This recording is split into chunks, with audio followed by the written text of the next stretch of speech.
Welcome to the Boneyard with Steve Robertson. As always, I am your good friend and host, Steve Robertson, here on the 4th of July edition of the Boneyard. It's the day after my birthday, so hey, everybody partied hard last night, take the day off, right? Yeah. As a matter of fact, make it a 3-day weekend for yourself so you can recover from celebrating the birth of your good friend and host. No, seriously, before we get too deep into the show, guys, I love being an American.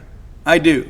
I love being an American regardless of who's in the White House, regardless of who controls the House of Representatives, the Senate. I'm not saying those things aren't important, but I am very blessed to be born American, and by the grace of God, I was born a Mississippian. But the more that I travel, the more that I learn how blessed we are to be Americans. And there are some people, and I'm not saying we don't have problems. We do. We do. But we've had problems throughout our history. We found a way to overcome those. But the reality of it is that we live in the greatest country in the world. We do. And we're the country that invented rock and roll. That's important to understand, too. You know, the Beatles weren't a big thing until they broke on the Ed Sullivan Show in the United States. Everybody wants to break big in America, which is why bands like Def Leppard sound American, even though they're British. We don't speak redcoat here, sir, to borrow a phrase from Three-Year Letterman. But, yeah, I mean, the older I get, the more this 4th of July stuff matters to me. And I don't mean the parties and, you know, the barbecues and all that kind of stuff. Matter of fact, that, you know, I went and got a hamburger from the gas station, you know, because it's a work day for me. Every day is a work day for me. And matter of fact, we've had 14 stories already today at genespage.com. The Boneyard will be probably the last one of the day, unless something breaks. But I think it's important to kind of understand, and I mean this with as much love as I can possibly muster, some of the people that constantly complain about being in America and about all the problems in America. And again, I'm not saying we don't have some. We do. You've never traveled. Your worldview is incredibly small. When you do a little research, talk to some other people, I tell you, some of the greatest Americans that you'll ever meet are legal immigrants, because they know what it's like to live on the other side. When I was out in Albuquerque, and I swear I have way too many memories in Albuquerque, New Mexico, and not many of them good, but when I was out in Albuquerque, you kind of get a sense talking to those people how fortunate and blessed they are to be in the United States, to escape a land of poverty, scandal, criminals. And listen, I've traveled to Mexico extensively. Love going down there. It's a great place to visit. It's not a place I'd want to live. But for those of you that were born here and kind of take America for granted, let me encourage you to go sit down and have a very honest and earnest conversation with somebody who elected to move here, or maybe moved here as a family, as a child. You know, I think about Gene Simmons from Kiss. You know, his mother, of course, fled to the United States, fleeing World War II in Nazi Germany. And there's nobody probably that's a greater proponent for American values, good, bad, or indifferent, than Gene Simmons. I would encourage you to pull up the YouTube video of the interview with Dan Rather and Gene Simmons, the segment about his mother, you know. And I remember, if I remember correctly, like somebody had sent like a care package, and there was like a jacket that had some holes in it, and he was glad to have it because he didn't have a jacket. And he said there was like a jar of peaches. And he ate the peaches, and he said that was the sweetest thing he'd ever put in his mouth. And he said one of the reasons what made it so rewarding is that he knew that somebody somewhere cared. That somebody cared enough to send that package to he and his mother. You know, of course, it's kind of like the Operation Christmas Child thing. Like, I'm sure there were a lot of people involved in that war relief effort that were anonymously sending packages to people they'd never meet or see. And so I think about those things on days like today because there are a lot of things that make me mad. I mean, they do. And maybe mad's the wrong word. Maybe irritated. I don't get mad very often anymore. But the reality of it is that we are so incredibly blessed to live in a country where we are free to complain. Right? I read and see these reels on social media at times where people in England are getting arrested for things they've said on Facebook. Yeah, it's true. And I remember, and you guys have probably read these stories too, I remember that there were a couple of campers that they elected to go hike in the Middle East to go prove everybody wrong, and they went and hiked over there and they found their bodies a couple weeks later. And so I am not anti-Middle East. I'm not anti much of anything, but I am kind of anti-whining, to be quite honest with you. But listen, when you travel to another country, you got to do so under their rules and conditions, right? I mean, you can't, just think about this. You couldn't just show up, wearing a tank top and a, American flag do-rag and, playing Motley Crue on a boombox and walk around and expect nobody to say anything. I mean, there's social customs in every place, and you want to go respect those customs. It's just incredible to me that we have so many people in America that think the customs of other countries are more sacred than those in our country. Right? Why are we so respective of them and their cultures, and then not respective of our own cultures and our own selves? That doesn't make any sense to me. It's like in some respects, you're saying they're better than us. I don't think any of us are better than anybody. Everybody has the same value in many respects. Everybody is entitled to the same protections under the law, provided to do things the right way. I saw something earlier. I feel like I'm rambling a little bit, but I'll get to the central point here. I saw this thing earlier where this young lady was driving without a license, not a suspended license. She just didn't have one. And she gave some information that was not correct to the police officer. And the police officer told her, he goes, hey, your answers are kind of going to determine how this encounter goes. And so she continued to lie and about her criminal history. And so they ended up taking her into custody for driving without a license. And in the middle of all that, she created this physical altercation and was later charged with resisting arrest. Probably should have charged her with resisting arrest with violence. They put her in the back of the car, and she goes absolutely bananas. So as a guy with a criminal record, and it's been a long time since I even had a speeding ticket, decades, let me encourage you this, a little friendly advice on 4th of July. If you get in trouble, shut your mouth. Right? You're not going to have court right there on the side of the highway. You're not going to, once you're in custody and in the back of the car, you're not going to convince the officer that you are innocent. You got to let the plot process play out. Just go pay your bond and get out. And shut your mouth. Shut your mouth. That is one of the greatest pieces of advice I could ever give to anybody, legal or otherwise. Just shut your mouth. But when you're in the back of that police car and everything's being recorded, you are only hurting your case. Because even if you're forthright, you're like, hey, I'm sorry this happened. I shouldn't have done this, shouldn't have done that. Well, that's all going to be used against you in court. So don't think you're going to be able to do a backseat confessional and then show up in court and plead not guilty and win that case. Super, right?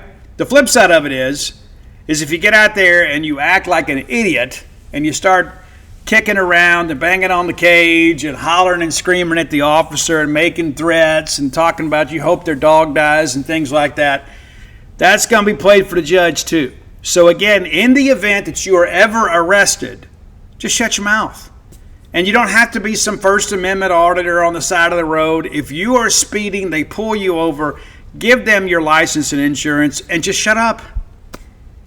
We can have great encounters with law enforcement when we have them if we just kind of go along with what we're supposed to do I'm not saying let them search your car. I'm a firm believer in that. I got a Fourth Amendment that says that I don't have to agree to any searches or seizures.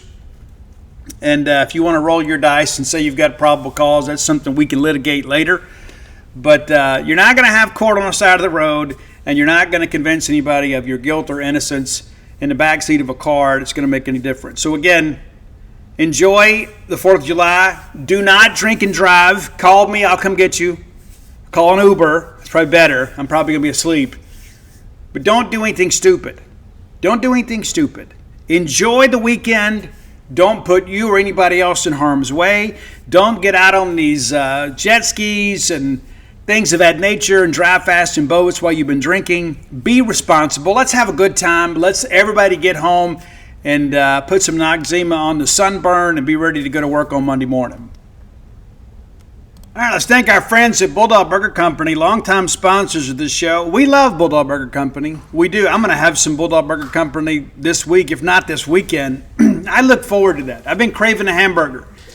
And when you need a hamburger in your life, there's only one place to go. It's Bulldog Burger Company. They specialize in burgers. They have a little bit of everything, but you go there primarily for the hamburger.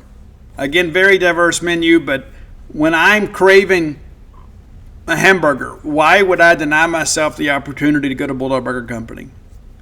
Unsurpassed service, quality of product, atmosphere, simply outstanding. Every time that I go there, I feel better when I leave because I go to get a great meal. I don't just go to eat. I go to enjoy a dining experience. That's exactly what you get at Bulldog Burger Company. Check out one of their 3 great locations, University Drive here in Stark Vegas, Gloucester Street there in Tupelo, Lake Harbor Drive in the Ridge and Flowood area. Have the spring rolls as your appetizer. They'll make you and everybody around you better looking. We all need more of that. We do. We're getting older. We take better care of ourselves. Eat more spring rolls.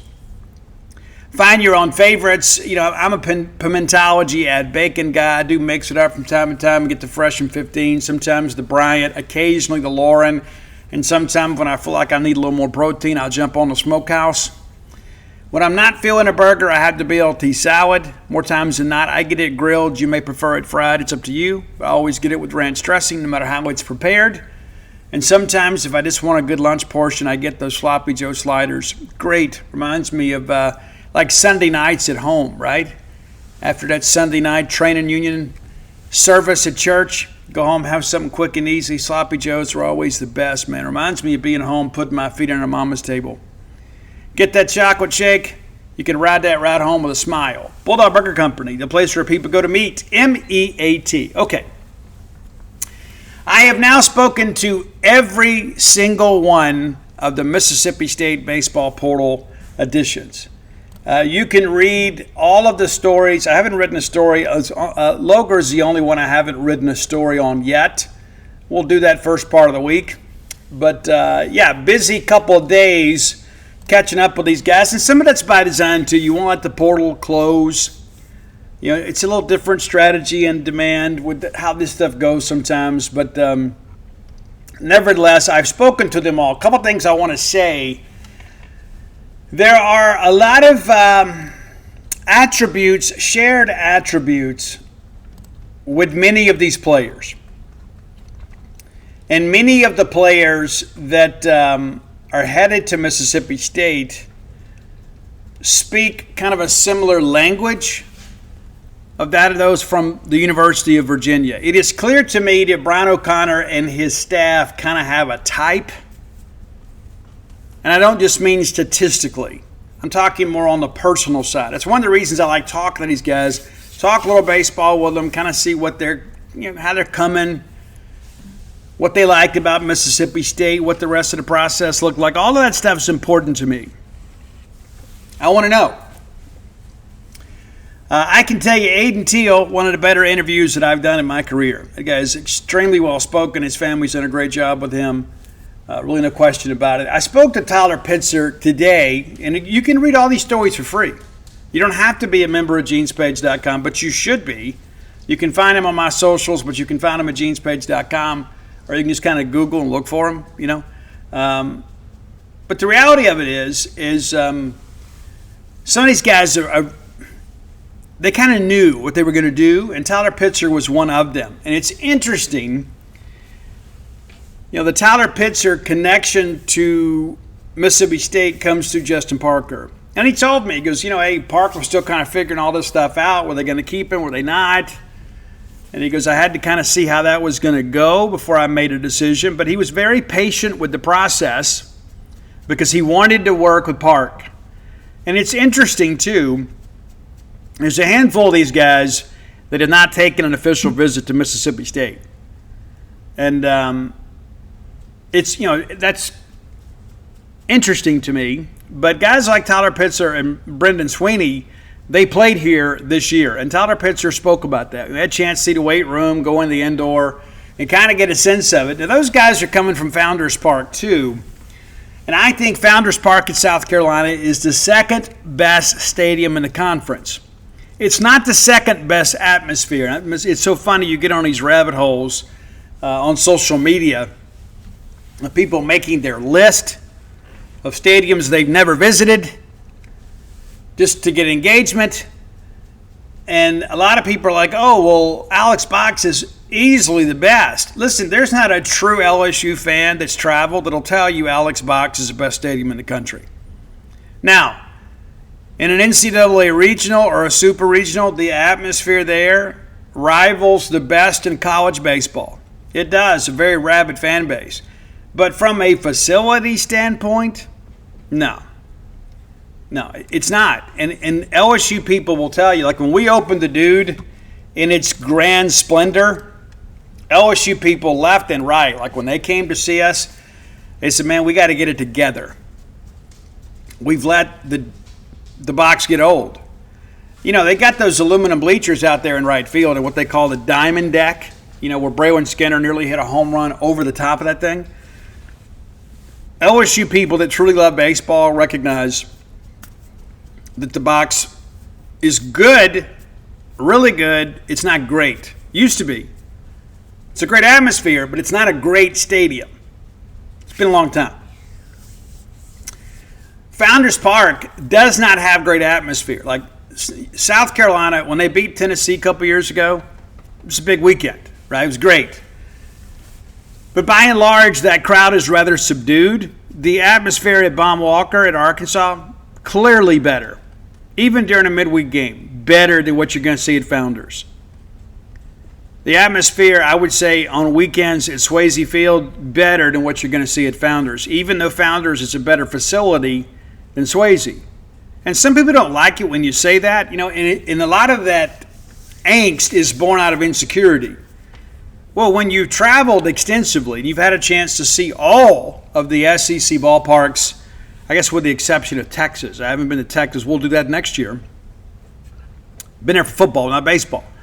But when you traveled and you've had a chance to see these parks and not just see them on television, and that's one of the points that I made to somebody earlier today. Before Tennessee started their renovation, you see it on television, you think, man, it's a good-looking park. What is on TV? It's very antiquated elsewhere. So they're taking some steps, obviously, to kind of catch up with the rest of the league. And it'll be super nice. And, of course, there'll be some fans that have never attended a ball game outside of Knoxville, Tennessee, that'll tell you it's the best stadium in the country. And it won't be. There's only one. It's Mississippi State. And Tyler Pitzer talked about that. He said, hey, Founders is a great park, so it was an easy decision for me because of Parker and the facilities at Mississippi State. But I suspect that we won't see a lot of enhancements at South Carolina during this kind of historic run of women's basketball because they're allocating more resources for that. And you know what? It's paid off for them, right? That's not in any way saying that's the wrong move. They won a couple national championships under Ray Tanner in baseball. Well, now women's basketball is kind of the maybe the secondary sport of choice. I would venture to say that people like women's basketball in South Carolina better than men's basketball, right? I mean, they expect to win every time they go out there, right? And so there is a casualty for that investment, and that has come at the expense of baseball. Now, they're doing some things now, money-wise, in the portal and things like that to kind of improve the roster, and it'll be interesting to see how Pulmonary and that group goes this year.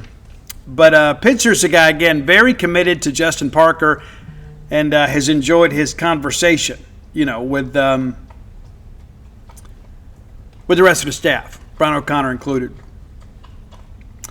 Davion Hickson, and it is Davion according to him. It's not Davion, it's Davion. Is actually packing up and moving out of Houston right now. He is from Palmetto, Florida. Going to go home and train and kind of wait out the draft that'll run from, 13th and 14th of July. Davion is one of these guys, too, that it's going to be interesting to see where he is picked, if he is picked. Reminder, there are a lot of people that if they don't agree to terms, they don't get selected, right? You guys understand that, right?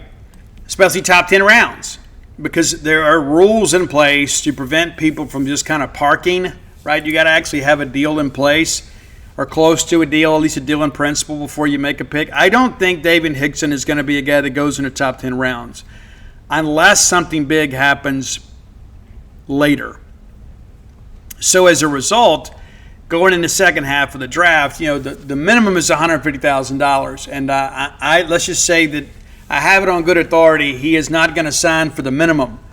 If he's going to sign for the minimum, his better options to go to Mississippi State, try to improve himself, work with Justin Parker, kind of beef up a little bit, then have the opportunity to go back in next year and maybe put himself in a situation where he can make some rev share and NIL money this year.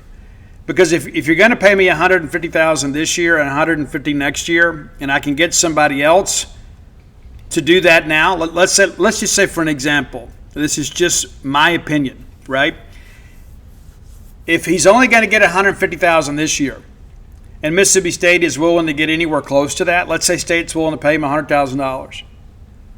Well, then he can get that same $150,000 next year. So then you've kind of double dipped. You bet on yourself and you give an opportunity to improve yourself, improve your stock against Southeastern Conference hitters. So maybe perhaps you put yourself in a better situation next year. That's where NIL and rev shares kind of change the game. It's not a foregone conclusion now that every junior is going to sign. Many of them will. But Hickson, very well-spoken guy. I think you guys are going to enjoy him. One of the better interviews that I've done lately, too, is Drew Wires. We spoke about him recently on Wednesday's show as he committed and kind of popped up out of nowhere. But Drew Wires was recruited in high school by Brian O'Connor and Kevin McMullen and those guys. And so they had a pre-existing relationship with him, and things just kind of picked up where they left off. And a lot of people think, well, Steve, 4 schools in 4 years. What's wrong with the kid? Nothing. Nothing wrong with him. He began his career at Stetson. They made a coaching change. He went in the portal, had trouble finding traction, landed at Manhattan. Coaching change. Wasn't a great program, wasn't a great situation. Now there's a new coaching staff coming in. I'm going to get in the portal. Lands at Bryant. Has a huge year. Huge. The America East Player of the Year. He could have hung around at Bryant, but you know what? He may get drafted, right? So why not bet on yourself? And it's like, hey, either I'm going to sign a pro contract or I can land at a premium program like Mississippi State in kind of a similar situation. And now I'm not going to sign for the minimum. So I have a little leverage here. Right? If all you're going to offer me is $150, well, I'm going to go to school because I can probably get $150 from Mississippi State. But if you're going to give me $250, then maybe I'll sign. And so now there is some leverage. And listen, we are going to lose some portal guys and some high school guys to the draft. I spoke to Jacob Parker today. Not currently listed as a top 100 player in the MLB draft pool, and I think that makes it a possibility that he comes to school. A lot of people are forecasting him to be a first-round draft pick, and it only takes one, right? Nobody is going to contact MLB.com's experts and say, hey, what do you think? Is he a first-rounder? No school's going to, no club is going to do that. Some fans will do that. But you begin to ask yourself, if he's not going to be one of the top 100 picks, I think he probably would be. Does he come to school? Brian O'Connor, of course, had a chance to meet with him and his brother on Monday, and they talked a little bit about that. I mean, you get to kind of pick and choose how you want to spend your years 18 through 21. If you come to Mississippi State and you work hard, the chances of you getting into the minors and kind of getting up the ranks of the minors a little quicker is probably what would happen, because you'd have the experience of college baseball under your belt. That's an important aspect of things. And that's one of the things a lot of Virginia players have said. One of the reasons that I chose Virginia and Brian O'Connor is because if you look at the success they've had at getting guys to the majors, not just getting them drafted and not just getting them to AA, but getting them to the majors. And you look at the success that we've had, and now you couple that with Brian O'Connor's developmental program, you begin to kind of realize that maybe this is the best of both worlds. I had someone earlier mention this. And it's interesting because sometimes we can't be objective about our own program, right? I absolutely love our baseball tradition and our history, but I think we can be frank and say, you know what? Relative to our investment, we've underachieved at times. Even as great as it's been sometimes, it should have been and could have been much grander. And I believe now that we have a head coach that has proven himself, and I don't mean this in a derogatory way, but slightly lower level of baseball program in Virginia, certainly with less funding. Now all of a sudden we have a coach who has achieved some great things. Again, 7 trips to Omaha in 22 years and a national championship. We don't have that same record in the last 20 years. Let's just be honest about it. We don't. And so I think it's a good marriage in that respect, because Brian O'Connor has been extremely successful in getting top-tier talent to come to school and then develop them into professional-grade prospects. And along the way, they win a lot of games. That's an important aspect of this. I mean, how many times last year, and really in the last few years, have you just kind of hoped to win rather than expected to win? I'll be honest with you guys. One of the low points for me this past year was that Friday night loss to South Carolina. And listen, I get it. It's difficult to sweep in the SEC, but at home and against a team like that really struggled, we expected to sweep that series. We dropped the Friday night game, and I remember Mike Nemeth, Jacob Bain, and Dave Murray and I, we didn't get out of there until probably 1 o'clock in the morning, just kind of talking about what could potentially be coming. And I remember telling those guys that night, I said, guys, you need to be prepared. Don't make any early summer plans, because we're probably going to be covering a coaching search. Now, of course, we rebounded and took the series and ended up sweeping Alabama. All of a sudden, things were kind of trending in the right direction. But those are the kinds of games, and listen, I get it. It's SEC baseball. But if we were going to be the program and the team and have the season that we expected, you can't lose those games. You simply can't lose them. And granted, we were in that position because we let some games get away early. I mean, you go back and look in hindsight of this team. I mean, LSU wins a national championship, right? And can we objectively say that we should have taken 2 out of 3 from them in Baton Rouge? I think that's a fair thing to say. Certainly we all know about the 2-1 loss we had with Pico, where Pico gets beat by 2 solo home runs and we could only manage 1 run. And granted, that LSU pitching staff was elite, no ifs, ands, or buts about it, but you get them early. It's kind of a wild thing. And we blow that Thursday game, had the big lead in that game. In the middle innings, couldn't hold it. Had a couple of freshmen kind of melt on the mound there. I mean, we're just rolling along here. Get an early lead. We expand it. Guys, it's 6-2 in the 5th. And if you're like me, you're thinking, hey, if we can get into this Tiger bullpen a little bit, got a chance to really set up the weekend pretty well. And then what do? We give up 5 runs in the 5th and then don't score the rest of the game. We dropped to 16-10 overall and 1-6 in league. LSU was 24-3 at the time. But again, they made the plays to win the game. We didn't. And again, in game 2, you lose 2-1. You get blown out in the third game because we had gone all in to win those first 2 games and came up snake eyes. You guys see it the same way that I do. Go back a little bit to the Oklahoma series.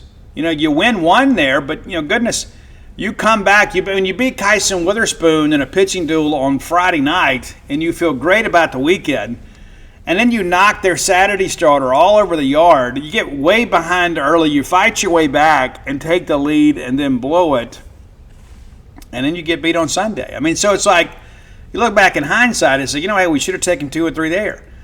Goodness, you go back, all these games with Texas, who's the top 8 national seed. You lose 8-7 on Friday. You lose 5-3 in the first game of a doubleheader, then 4-1, and give Valantis a lot of credit. But all those games were competitive.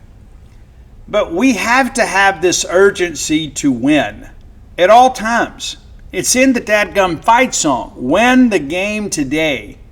And how many times do we go through this where we let games go that we shouldn't have? Again, you take 2 out of 3 from Alabama over in Tuscaloosa and you feel like, okay, things are trending in the right direction. We got to find a way to win this series over a struggling Florida team. If they got hot, basically got hot in Starkville and was as hot as anybody in the country down the stretch, but you drop 2 out of 3 to them, and those first 2 games were pretty embarrassing, especially that first one. But again, then you go to Auburn thinking, okay, you win this series, you put yourself in a good position. Back in the hosting discussion, if you can get hot, because we knew how the rest of the month of May should play out for us. And you go over there and you get beat 6-5, and let's be honest about it, we left Pico in too long. We said it then, we'll say it now. We left him in 1 hitter, 2 hitters too long. You bounce back and win game 2, and again we had the big lead and nearly let them come back and make it super interesting. And then you blow the game on Sunday. We were out of pitching at that point. Again, we'd gone all in to win the first 2 games and just didn't have enough left to win game 3. And then you fire your coach. Well, then what do? You sweep Kentucky. You take 2 out of 3 from Ole Miss, and you sweep Missouri. But the reality of it is we should have never been in that position where we had so many must-win games and must-win series down the stretch.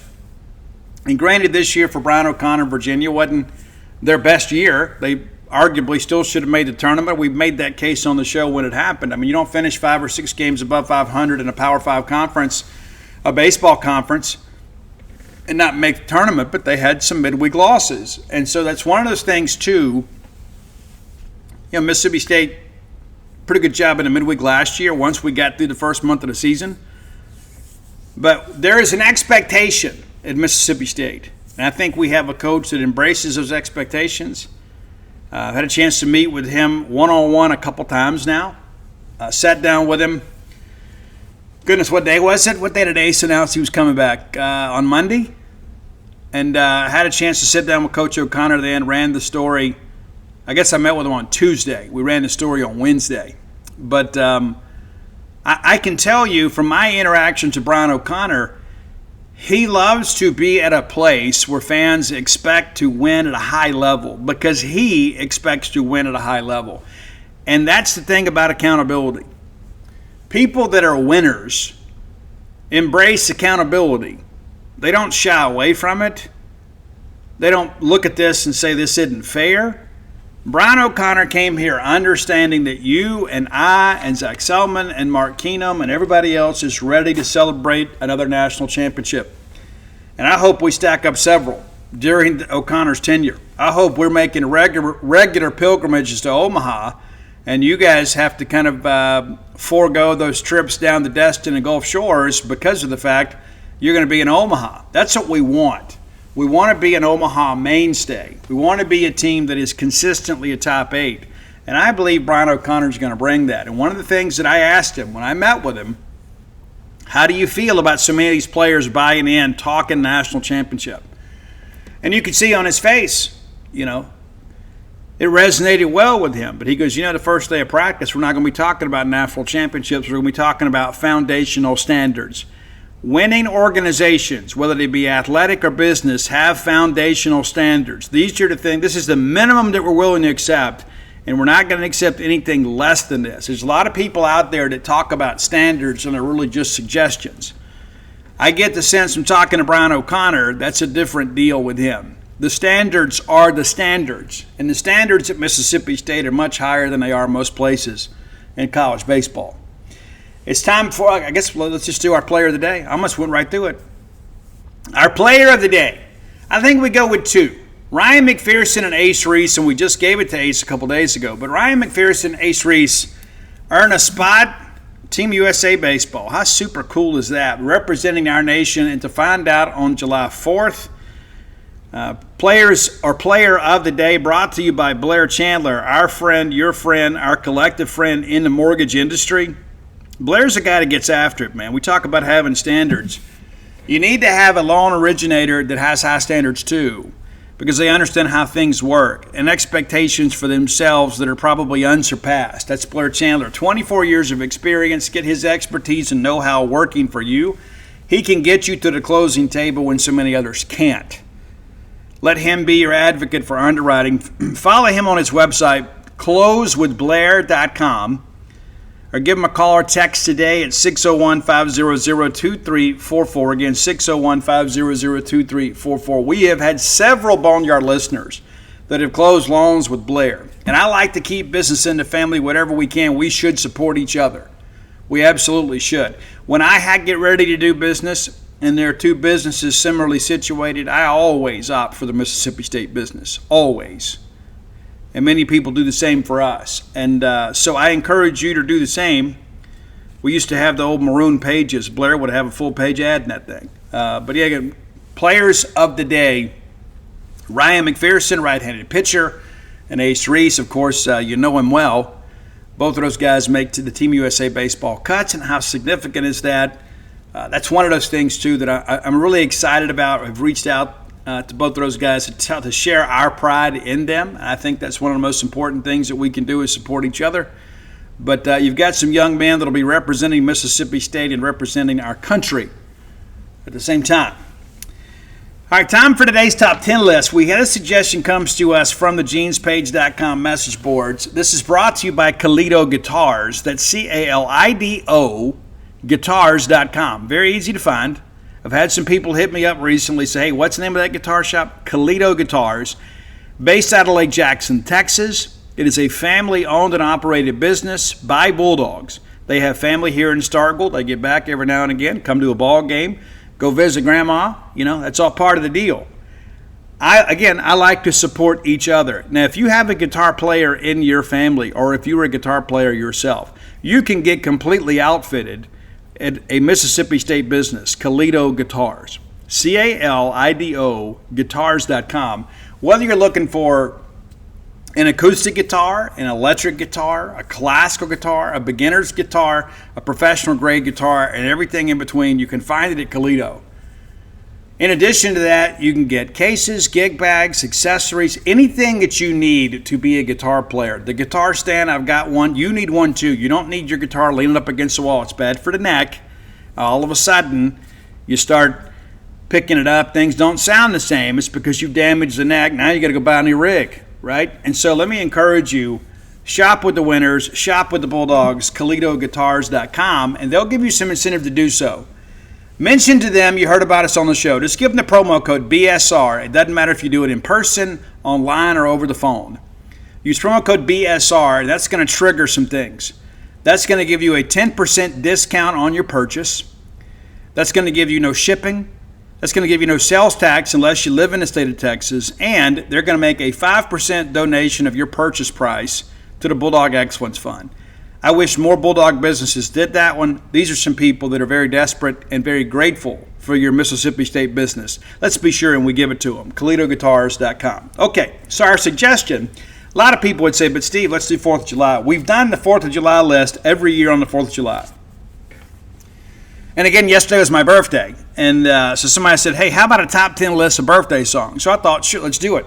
But I wanted to kind of change it up a little bit. This is a very eclectic list. There'll be some artists you don't know and some songs you don't know, but they're all in the birthday theme. We're going to start number 10. Not maybe the most well-known Stevie Wonder song, but it's his version of Happy Birthday, but it's not like the traditional one. It's his own thing. It's a little bit airy, like it's a little bit 80s in that respect. Like it's not the traditional Stevie Wonder just kind of tickling the ivories. It's a little bit different, and I think it's one that you'll enjoy. Number 9, it's the Pet Shop Boys. This is a birthday song, but you could also consider it a Christmas song, because while the lyrical content kind of suggests, it's about a birthday boy, it's almost basically kind of paying homage to Jesus Christ himself, because it's kind of written around Christmas time. And so you can make that inference. This is about Jesus. And of course, the Pet Shop Boys are always kind of the punchline of one of our top 10 list jokes, but Pet Shop Boys, maybe we should do a top 10 Pet Shop Boys list. I don't know if we could. Maybe we can. We'll see. But there you go, Birthday Boy. Number 8, a band you don't know very well, but I think you'll enjoy. They're out of Glasgow, Scotland, back from the early 80s, kind of in a post-punk Blondie type box, if that makes sense. They had some hits across the way, a few hits in America. It's a band called Altered Images. And basically, they are pretty, and I hate to use the term stereotypical, but the alternative rock scene in the United States kind of mirrors what they were doing. And again, it made sense that they would break in America because of the fact so much of it sounded like some things that were happening here in the States when it came to college radio. And that used to be where we found our alternative music, was college radio. But Altered Images, Happy Birthday, and it's really kind of a sweet song, but it's kind of got that early Blondie vibe. As Blondie and Debbie Harry began to kind of evolve as a band. Number 7, it's Jimmy Buffett and Martina McBride's Trip Around the Sun, and it's kind of a song of reflection about the good things, the bad things that all happened in the last year.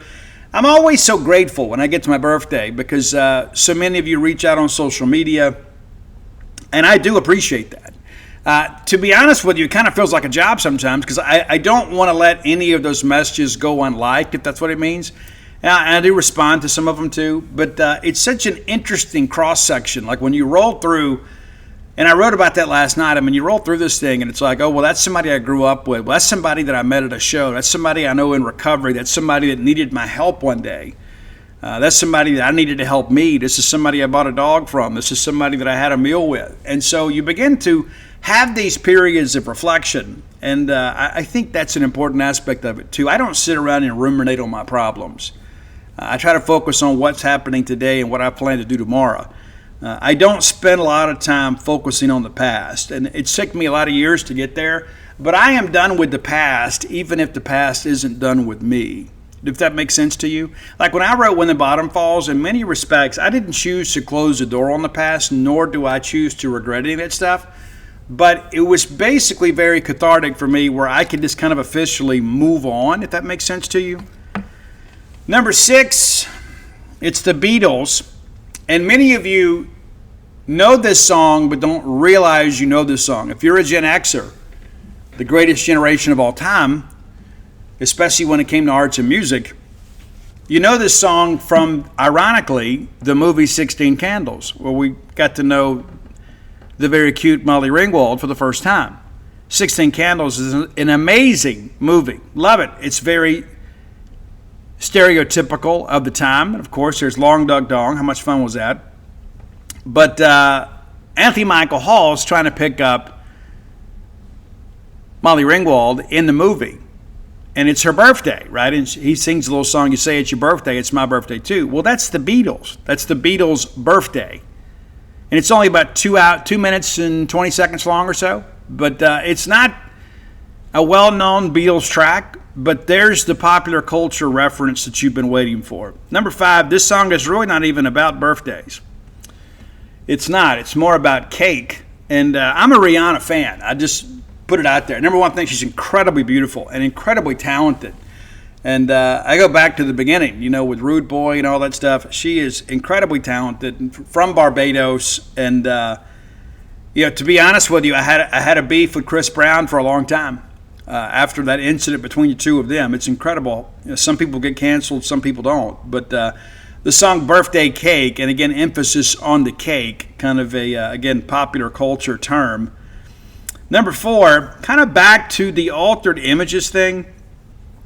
And a lot of people know Bjork, right?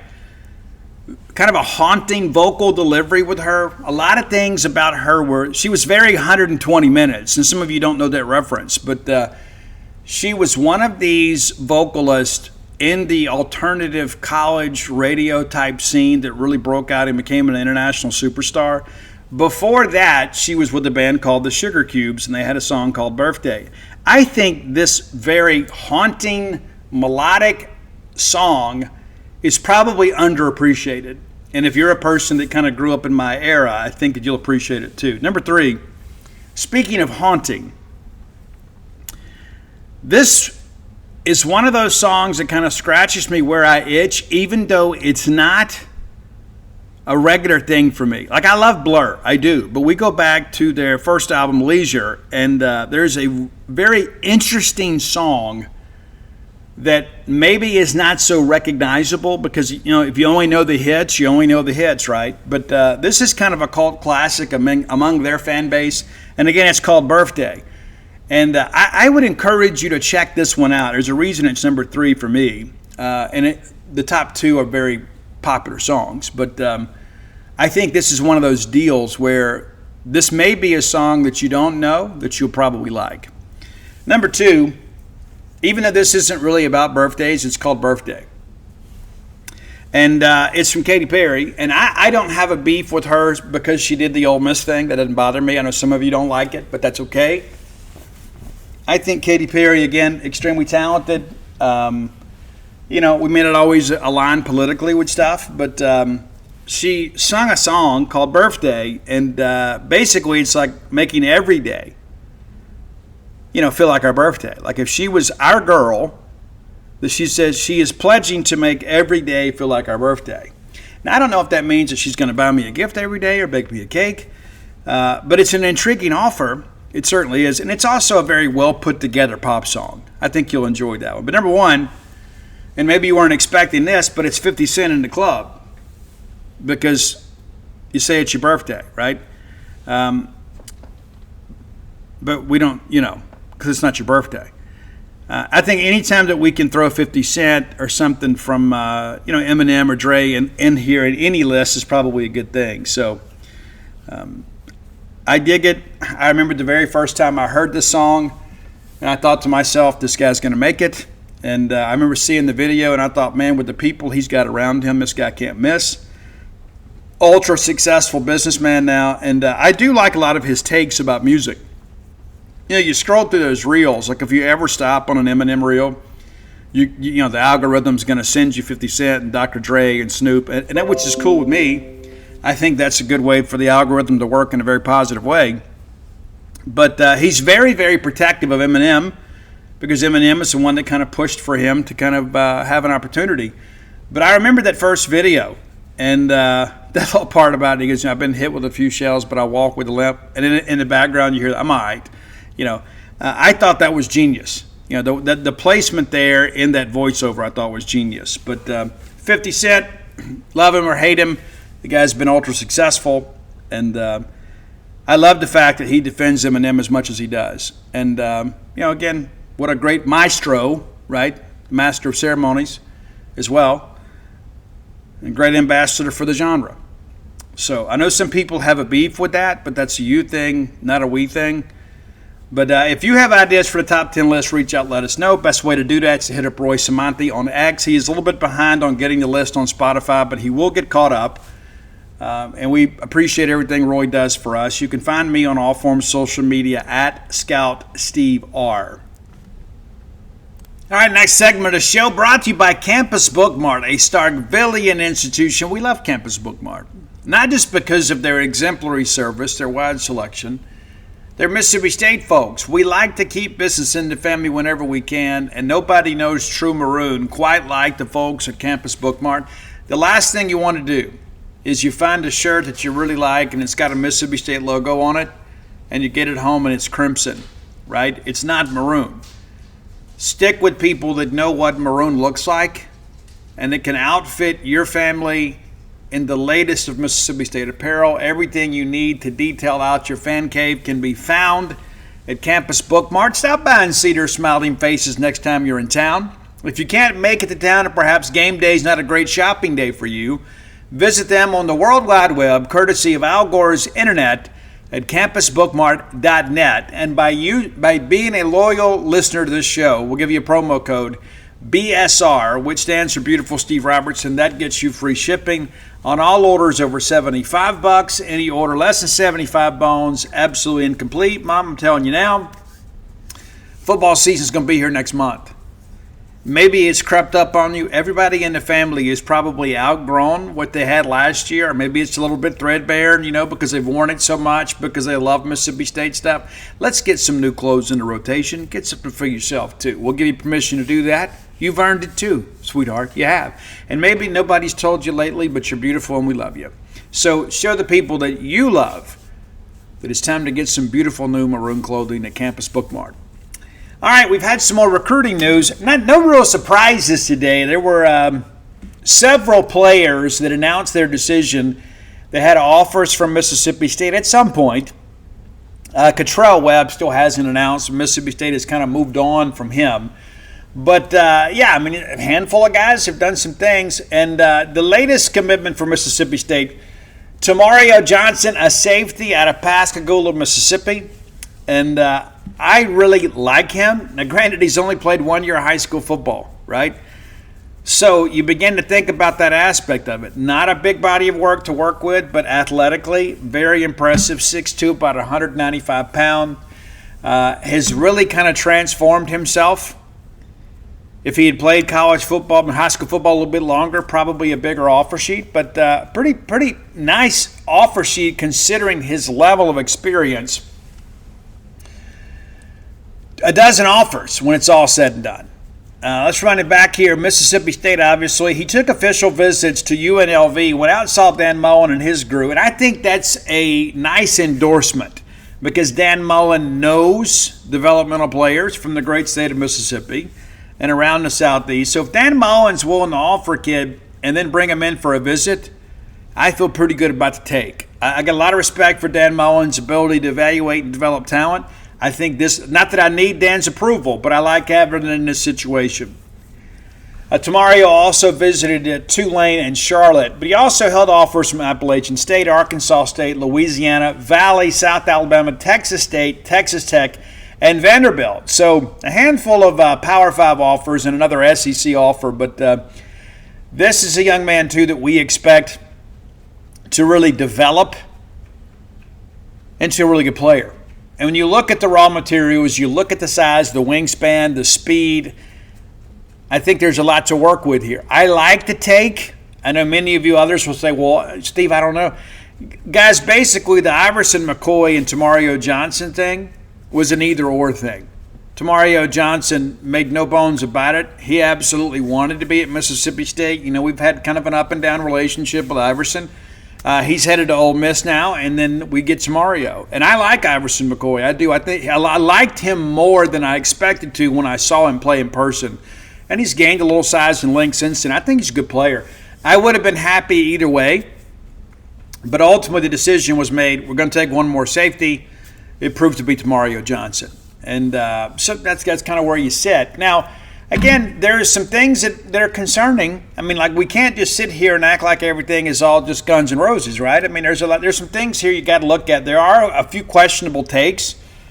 But one of the things that I want to share with you, too, is the new rev share thing is happening, okay? There are a lot more restrictive things when it comes to player compensation. The old slush fund approach is going away, right? That's important to understand. Now, there are still needs for collectives. There's still needs for corporate deals, and that's really a big part of NIL now. It's kind of going back to what it was originally intended for, which is a great thing. In the beginning, you remember, hey, Will Rogers got a deal with Subway, and then Will Rogers, had a deal here, and then this particular player had, a deal with Apple or whatever. Those are good opportunities. Bradley St. Clair, a deal with Maybelline or Revlon, whoever it was. Those are good things, and that's what NIL was supposed to be in the beginning. It wasn't supposed to be, well, we'll just write you a check for $10,000 and call it a day, and we get nothing from it. That's one of those things, too. You need the quid pro quo for it to be legal, and nobody ever really enforced that. So now we're kind of transitioning really back into what it was intended to be. Then there is the salary cap, the rev share salary cap. And so basically Mississippi State has taken a production approach over potential. Now there are obviously going to be some battles that you pick and say, hey, we're going to have to kind of pony up here because some very talented players out there. However, what do you think it does to your locker room when you've got a guy like Fluff Bothwell, right, that he goes out this year and, I don't know, runs for 800 yards or so, and then there's some freshman that shows up that may have, 25 carries next year? Who deserves to make more money? Right? The guy that you're signing on potential or the guy that you're retaining on production? That's an important aspect to this that I think a lot of our fans sometimes are missing. And I'm not going to sit here and excuse the fact that we haven't done better in state. But as I pointed out on a recent show, it's not just us, it's Ole Miss too. But let's take a quick look at kind of where things sit with the in-state class. And this is a great in-state class. I don't really care what anybody else thinks about it. This is a very good in-state class.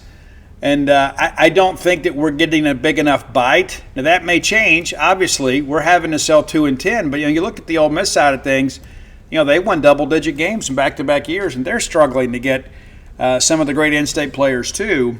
And so it's interesting. Not sure what's happened here with Braylon Womack. Let's take a look here. Did he decommit from Colorado? Did I miss that? Oh, now he's announcing August 22nd.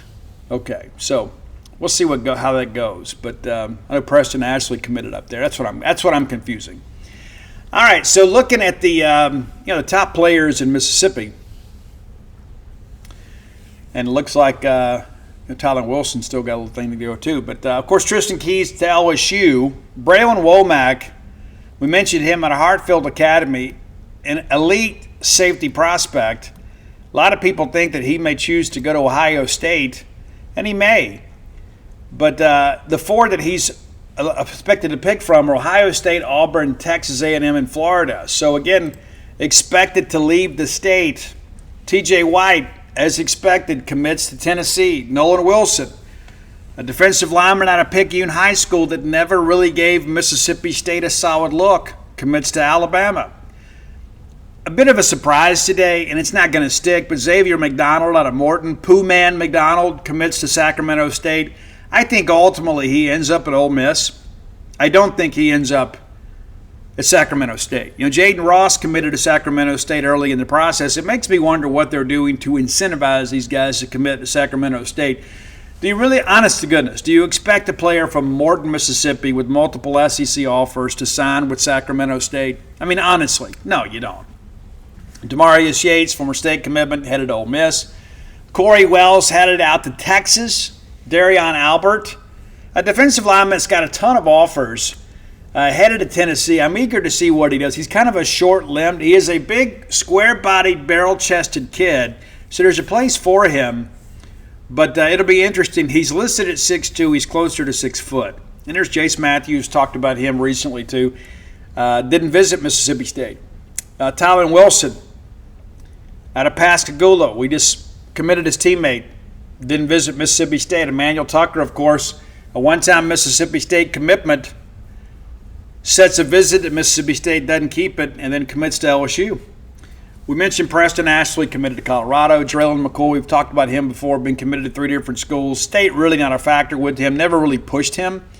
And maybe we should have, I don't know. Zayon Cotton, State's highest-rated in-state recruit, 14th in the state. Then there's Bryson Cooley, who commits to LSU today. Sonny Shipp asked me last week what I thought. I said, I think it's too close to call, but if I had to, I would lean more towards LSU. And then Georgia got involved, and I was told he may slow things down. But even if he commits, he does expect to take an official visit to Georgia at some point during the season. But that's a tough thing, too, to have LSU come into the great state of Mississippi and take two of the top offensive linemen in the state. That's never a good thing. Matter of fact, the top two rated offensive linemen in the state are headed to LSU. That's not great.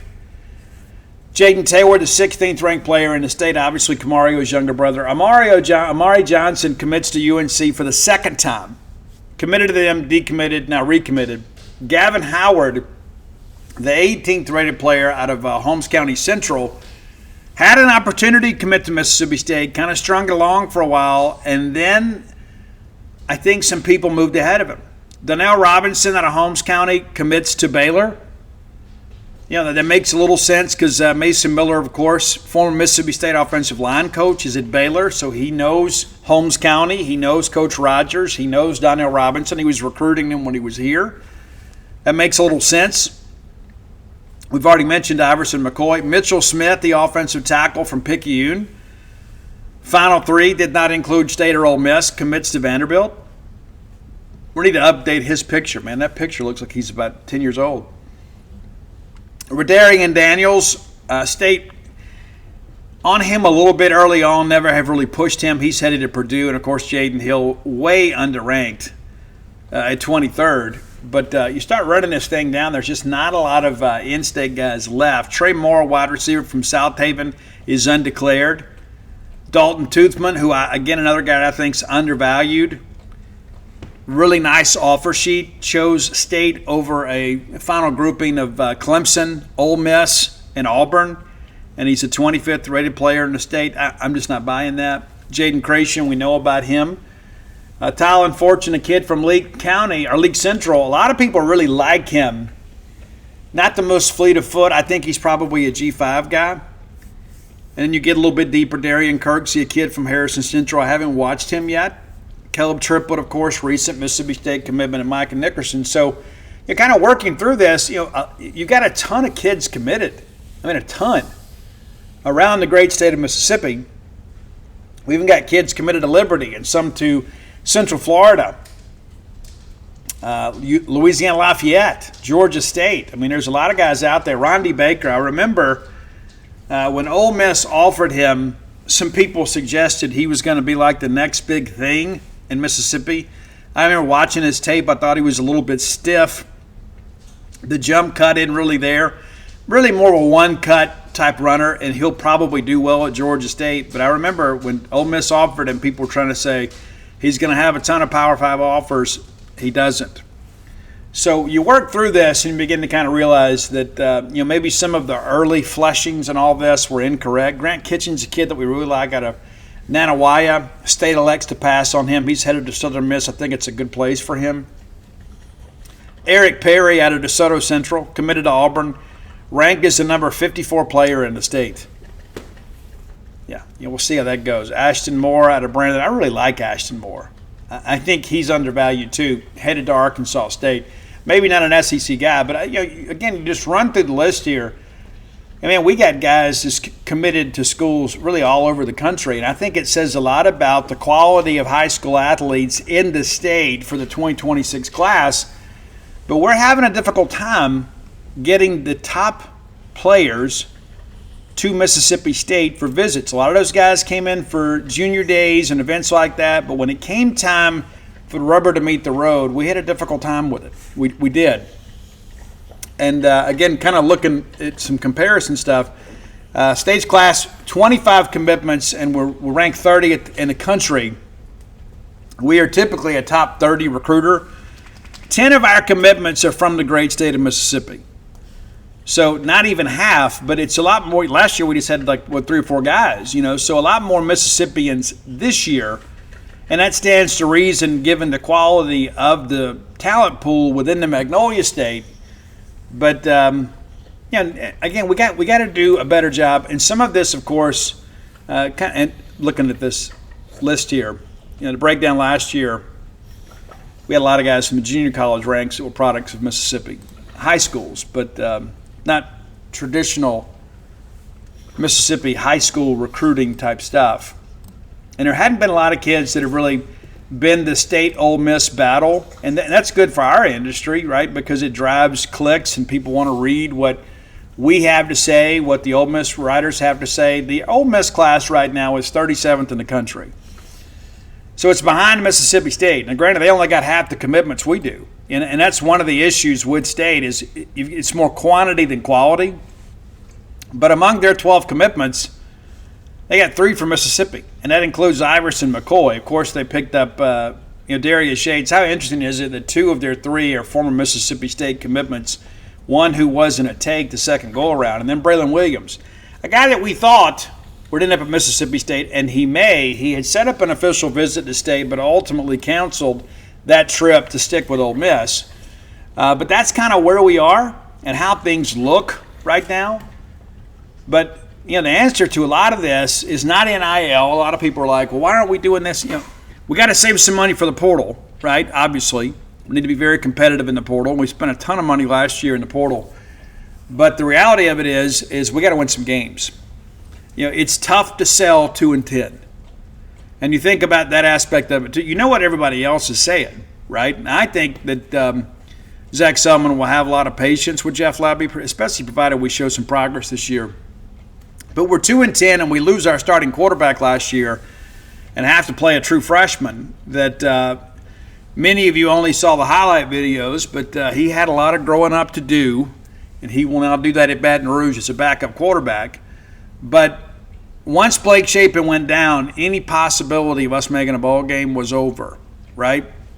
I think we all saw it for what it was. I mean, obviously that loss to Toledo, the blowout to Toledo, had everybody thinking this is not going to go well. We were hoping to have an opportunity to go into the game with Florida with a winning record, and even though it was somewhat of a competitive game, they just out-athleted us. Simple as that. But we got to win some games. You got to win games.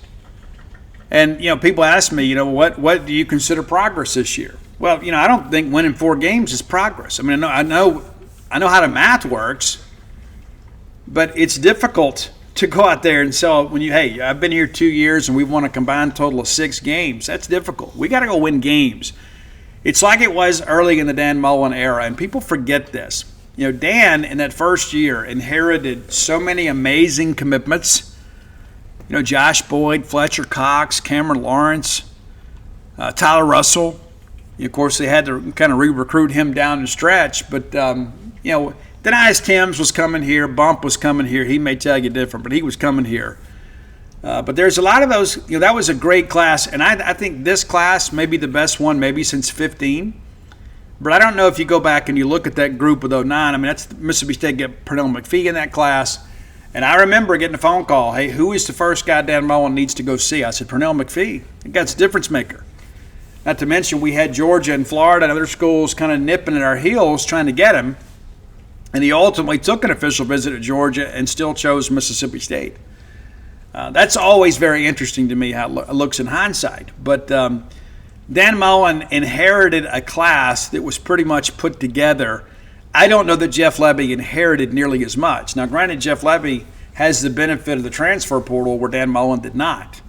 And people forget this, right? The very first play, right? The very first play of the Dan Mullen era, it's a wide receiver pass from Chad Bumpus to O'Neal Wilder. It fell incomplete, but we got a standing ovation because we were glad to see some innovation.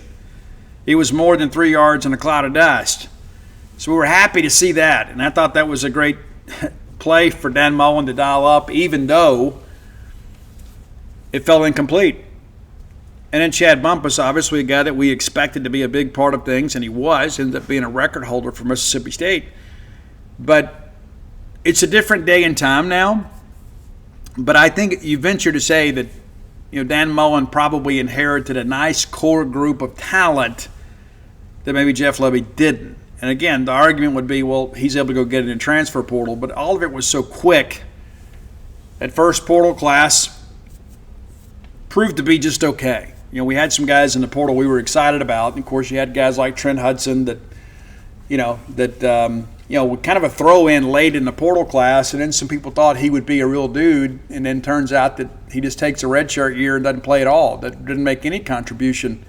And, again, I think it's, the depth chart came out, and I say this all the time. It's for entertainment purposes only. And Trent Hudson was on that first depth chart as a first-team receiver.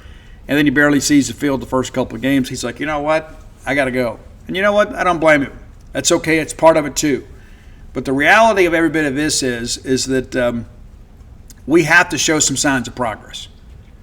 Simple as that. If you're going to have some of these guys in the top 15 that haven't really been giving you a fair look, I mean, at least T.J. White visited us. Emmanuel Tucker at one time was committed to us. Bryson Cooley visited us. But the reality of it is you have no chance to flip them if you do not show progress on the field. I don't care what facility upgrades you announce. I don't care what you do on the NIL side or the rev share side, which is much more restrictive than it was before the House settlement. You've got to be able to tell people that you're going to be able to win ball games. You're going to be able to take bold trips. You're going to have an opportunity to go do some things and play games of significance. Nobody is going to come here just to get an education worth their salt. Everybody is going to come here for the student and athlete experience. And again, we can have all the great cold tubs, and we can have all the great red lights and all that kind of stuff, and we can change the game day experience as best we can. But we got to go win football games. That's the best brand of marketing you can ever have, is winning football games. I don't care what kind of graphics you make. I don't care what songs we play at the stadium. Just win ball games. It's kind of like a chicken and egg thing, right? People, well, what has to come first? Winning on the recruiting trail? Well, yes, but it all works hand in hand. In order to recruit better, you've got to play better. And sometimes that falls on the shoulders of the coach. You've got to scheme some things up. And again, you go back and think about the great jobs like Gary Barnett did at Northwestern. They were historically a loser. Gary Barnett won some big games, went to Colorado, kind of resurrected that program after Coach McCartney had moved on. You look at what Dan Mullen did at Mississippi State. You look at what happened at Vanderbilt, right? There's just so many things you can look at and examples of where coaches have made the difference when maybe they didn't have highly recruited classes, and then, just like with Coach Franklin, all of a sudden you start winning some games, and then the higher recruited players begin to give you an opportunity because, like, hey, the quality at Vanderbilt education is worth something, but now you've shown me I can win games too. And I hate to make that parallel between Mississippi State and Vanderbilt because I think we would say historically we've been much better than them, but right now, I don't know that you could make that case. Clark Lee and them statistically weren't a great team, but they won some big ball games last year, including that game against Alabama. And next thing you know, you had people lining up to go play football at Vanderbilt. I want to be a part of this. We can do the same thing. You go out there and you win some games people aren't expecting you to win because everybody likes Jeff Lebby. I mean, like Jeff Lebby and this staff do a great job selling themselves, but you've got to give them more than a promise. You've got to give them some production that matches your promise in order for those people to sign on and spend their college career with you.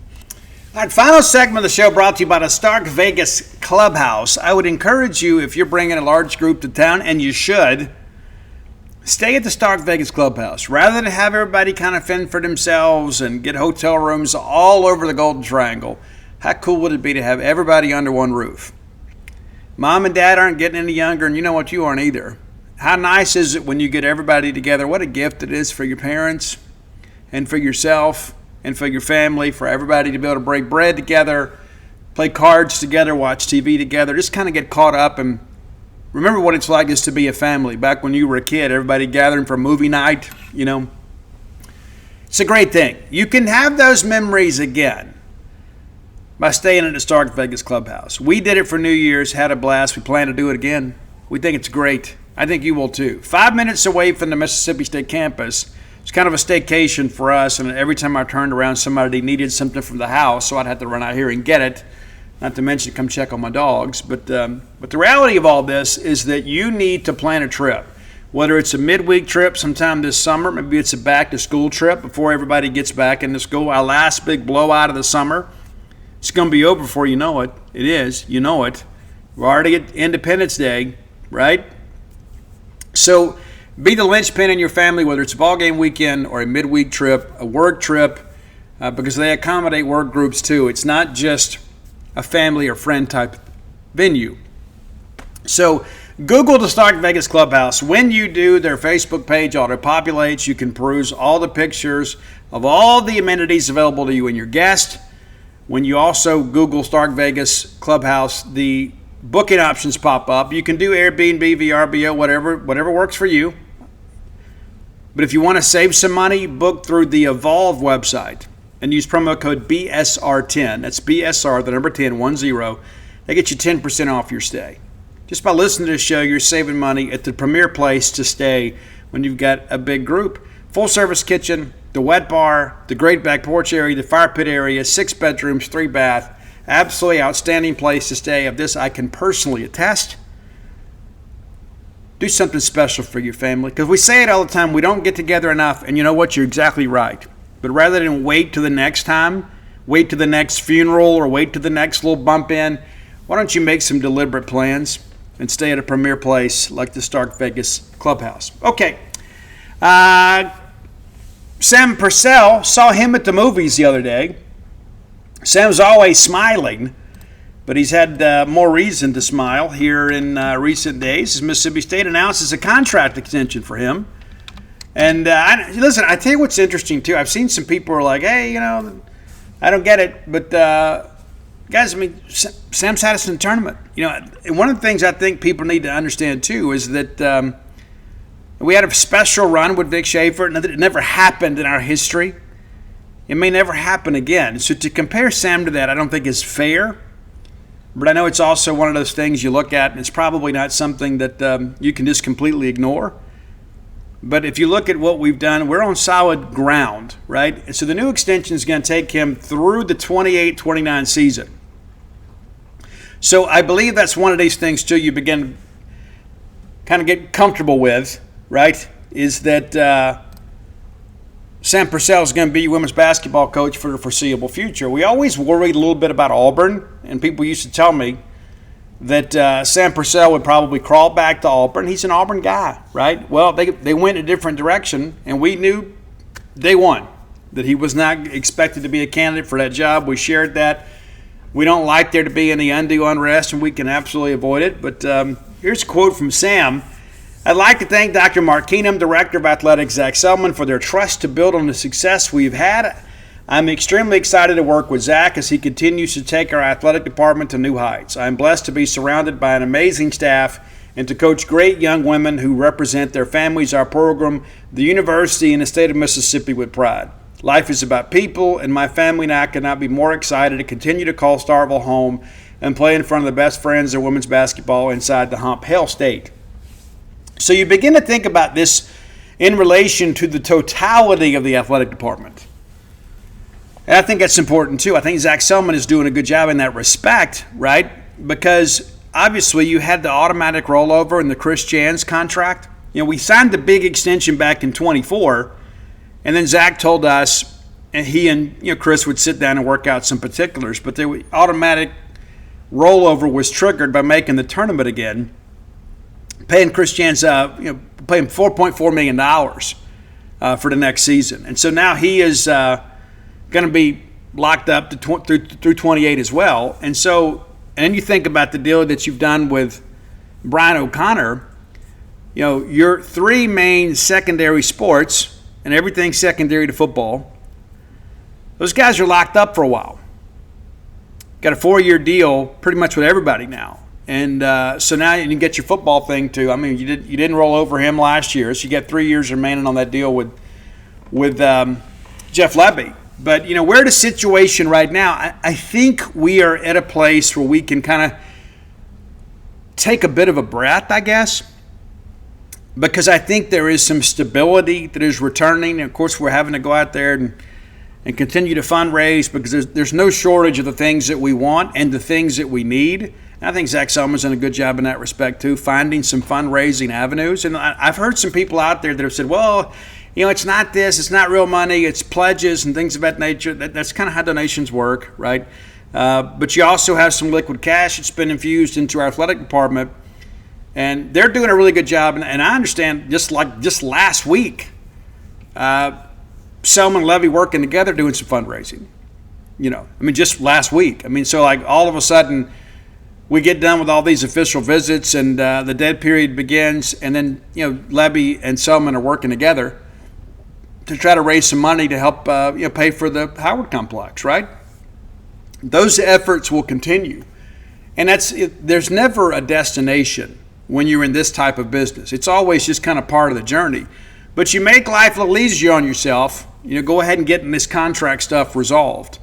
And so I think this year, as you begin to kind of move forward, I think it's pretty safe to say, barring something unforeseen, you shouldn't have a coaching change. Now, of course, Chris Jans is going to get some people to call because Chris Jans is a great coach, and I really thought last year he may get more calls. The two previous years, he was linked, of course, to Wichita State and to some other jobs. And there were a couple things, like his name was mentioned kind of loosely connected to Miami last year. But there was never, ever really any serious threat last year, not that we're aware of. But I think this is smart. And I'm certain the coaches feel that way too. But I think with this new revenue sharing model and so much money being spent these days, I think you should probably get comfortable with a lot of these coaches, barring a scandal around college athletics. If you work in what was, kind of a non-revenue producing sport for a while, people are not going to go pay those big buyouts anymore. That's just not going to, unless some donor steps up and is willing to write you a check. People have better uses for that money. Because you think about it, when you make the coaching change, you have to buy out your staff and then buy out the staff that you want to hire. So you write a check to everybody you fired, and then you write a check to the school whose coach you're taking. And sometimes that could be very expensive. And so people aren't going to throw money at a problem that may be resolved through another medium. And so I don't think you're going to see a ton of these non-revenue producing sports have massive coaching changes. And I think that's one of the things that makes the Brian O'Connor hire so significant. And let's be honest about this too. If you're Zach Selman, how often do you want to go through this process? Well, not very often. You'd like to get a generational coach, and certainly Brian O'Connor has, plenty of years left. And after being around him for a few times, he's got plenty of fire in the belly too. It's so interesting. I'm almost offended when people say, why worry about his age? Guys, he's a year older than me. And I can assure you, that guy is ultra competitive. Just being around him, this is a guy that gets it. This is a guy that knows how to motivate people. You can read it yourself in the comments that these young men are making to me. And Bryce Chance said it himself when I interviewed him this week. There are guys from that Virginia team that would die for O'Connor. So I say all of these things because we've gone through a transitional phase, and a lot of it's not really been our fault, right? Because college athletics as a whole has been changing. How do we handle NIL? Well, then what do we do with the House settlement? And once we get the House settlement, how do we structure things? And we're still in that. We're still kind of figuring out what's going to work, and what we know today will be different than what we know maybe a year from now. But it's pretty safe to say that there's more parameters around this. But I would venture to say Zach Selman and his peers around the country have likely navigated the most difficult time to be an athletic director in the history of college athletics. We have never had a time like this, as the transfer portal rules pretty much have changed every year since its inception. NIL rules have changed and have been loosely enforced every year since their inception. And then all of a sudden you have a third-party lawsuit that takes $20.5 million off your bottom line every single year. It is now a budget item that you have to spend the money. It's not like, well, you can spend up to this money. You got to spend it all, and every nickel's got to be accounted for.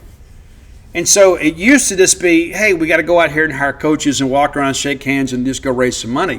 It's a completely different animal now. And I can see a lot of people probably getting out of college athletics because of how crazy this has been. But also, too, I think you're going to see some people that are involved in pro sports probably shift to the college ranks because they have a level of expertise that many people in college don't.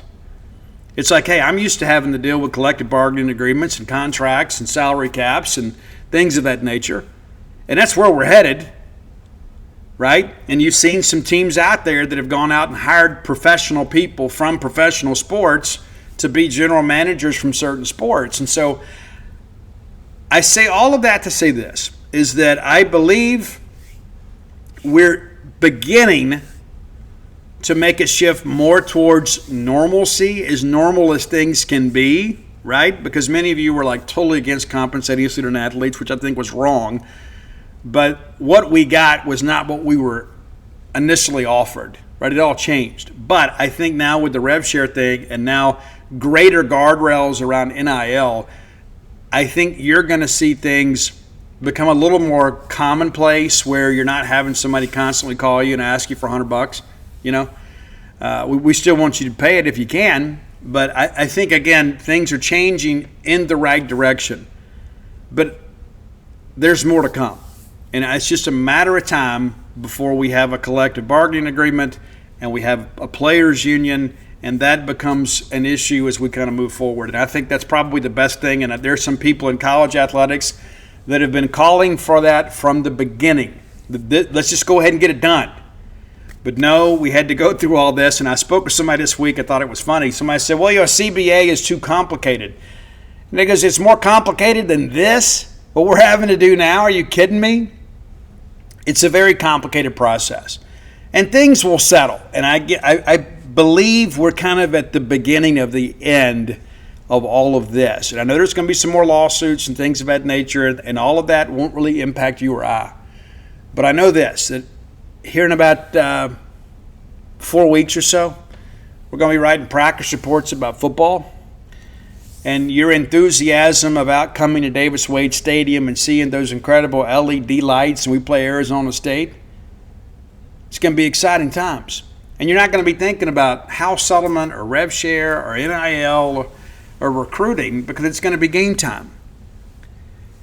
And that's why we buy into this stuff, right? I mean, it's become a 365-day enterprise for everybody involved, including the fans. But at the end of the day, what plugs you in is the chance to see your university put a winning team on the field and win games of importance and things that matter. That's what you put your emotional investment into. Everything else is just kind of details. So let's kind of maybe begin to kind of accept that maybe things are going to calm down for a bit, and let's go win some ball games, right? If you hadn't done so, go to dutynoblebook.com. Duty Noble Book, the dude, is currently number 4 on the Mississippi bestsellers list. How cool is that? All those months after release, it's number 4. Thank you for that, and you can run out to your Mississippi independent bookstore, maybe help get it to number 1. I appreciate so many of you that have been so supportive over the years of the books, and we'll do something sooner rather than later. But it's been a very busy year for your good friend and host too, and sometimes I can't commit to things, especially when we're anticipating a coaching change and things of all that. It's been such a busy stretch. I could not do a good job writing a book at this point, but we'll get something done soon. But yeah, you can get all my sports titles there. Signed copies along with When the Bottom Falls, which of course is my personal memoir, really about a life of recovery. And if you are somebody that's in recovery or need to be, or perhaps know somebody that is, or know somebody that may just need a little bit of encouragement, I would encourage you to get that book, When the Bottom Falls, same website. Come join us at True Rest Float Spa of Starkville. You can come float. Been open today, busy again today, even on the 4th. Dial 662-268-7601. You can speak directly to my wife, Dana. She can answer any questions you may have. We'd love to have you come float. Give yourself a break. You may be a person that suffers with chronic pain or anxiety. We may be able to help you. We've helped many others. Making no guarantees, but at the end of the day, maybe just giving yourself a break is what you need to do. Whether you have chronic pain or anxiety or not, everybody has stress. Everybody needs some time to themselves. I share with people all the time. We talk about, well, I'm just going to go spend some time to myself. And we're on our phones, the TV's on, the ceiling fan's rolling. There's still so much overstimulation. When I go float, I can shut all that stuff out. And it's just amazing to me. I think it would be amazing for you too. Come give it a shot. True Rest Float Spa of Starkville. And of course, come join us over at genespage.com. You'll be glad you did. The best source for Mississippi State information that the world has ever seen. Until next time, let's all live our lives in a way we make more friends than enemies, and people can see a difference in the way we live.